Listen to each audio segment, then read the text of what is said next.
मित्रों, एक बार फिर एक नए विचार के साथ ये मेरे वतन के लोगों की सीरीज का तीसरा भाग आपके सामने लेकर उपस्थित हूं। आज का मेरा विचार इस देश के मीडिया से संबंधित है। जी हां, किसी भी राष्ट्र का, लोकतंत्र का चौथा स्तंभ मीडिया को कहा गया है।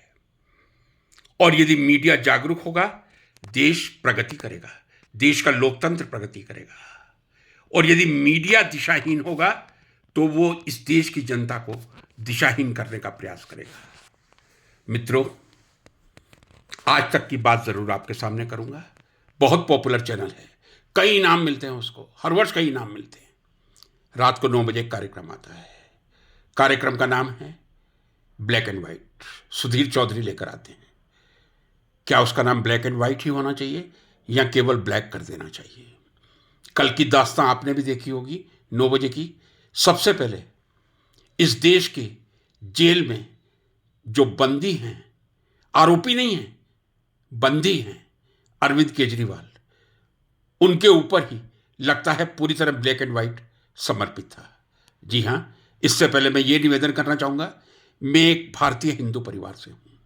संस्कार हैं, मेरे माता पिता ने मुझे संस्कार दिए हैं और मैंने स्वयं भी एक्वायर करने का प्रयास किया है।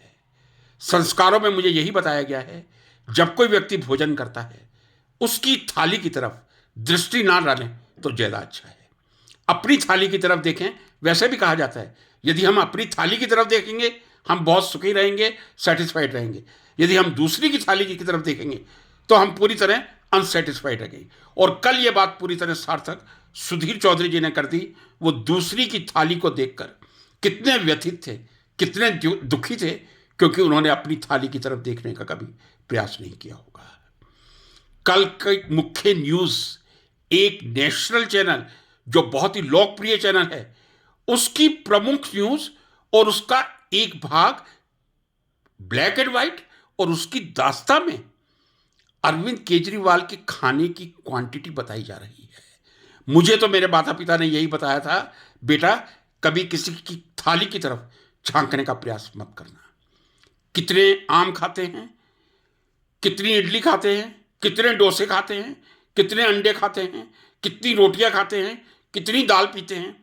ये इस देश का नेशनल चैनल आज तक के एक विशेष ब्लैक एंड व्हाइट कार्यक्रम का एक अहम हिस्सा था। वैसे तो ये दिखाना ही नहीं चाहिए था।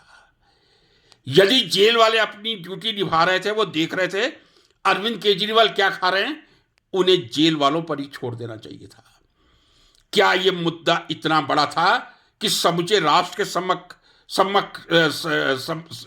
समक्ष ला के रखा जाए कि अरविंद केजरीवाल कितने आम खा रहे हैं, कितने अंडे खा रहे हैं, कितनी इडली खा रहे हैं, कितनी दाल पी रहे हैं? शर्म की बात है, पीड़ा की बात है। इस समय हमारे देश में परीक्षाएं भी चल रही हैं और परीक्षाओं में जो नकल की स्थिति है समूचे भारतवर्ष में, कहीं बहुत ज़्यादा आपको 90% मिल जाएगी, कहीं 10% मिल जाएगी, और हो सकता है कहीं बिल्कुल ना हो।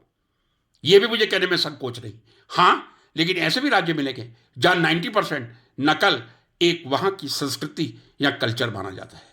कौन सा राज्य है मुझे मालूम नहीं, लेकिन मैंने कहीं पढ़ा था कुछ दिनों पहले ही। क्या यह समाचार आपको दिखाने के लिए नहीं था? आज विश्वविद्यालयों में एमएससी, जो प्रैक्टिकली हाईएस्ट डिग्री है, पीएचडी से पहले की मास्टर्स डिग्री, ऐसे प्राइवेट कॉलेजेस को एमएससी दी गई है जहां प्रैक्टिकल कराने के लिए 9th में, जी हां 9th में, स्कूलों में जो बीकर और कॉनिकल फ्लास्क चाहिए वो भी नहीं है। क्या मीडिया का ध्यान इस देश की शिक्षा की तरफ नहीं जाता? शिक्षा की दुर्व्यवस्था की तरफ नहीं जाता? क्या मीडिया को बताने के लिए यही बचा था एक व्यक्ति विशेष कितना खा रहा है? ये बहुत शर्म की बात है। आज तक के लिए शर्म की बात है, ब्लैक एंड व्हाइट कार्यक्रम के लिए शर्म की बात है, सुधीर चौधरी के लिए शर्म की बात है। एक बार मैं फिर कहूंगा, ये मेरा वीडियो बनाने का उद्देश्य यही था कि मेरी संस्कृति ने, भारतीय संस्कृति ने कहा है, दूसरे की थाली की तरफ नजर मत रखिए। मैं आशा करता हूं मीडिया को परमात्मा सद्बुद्धि देगा। नमस्कार।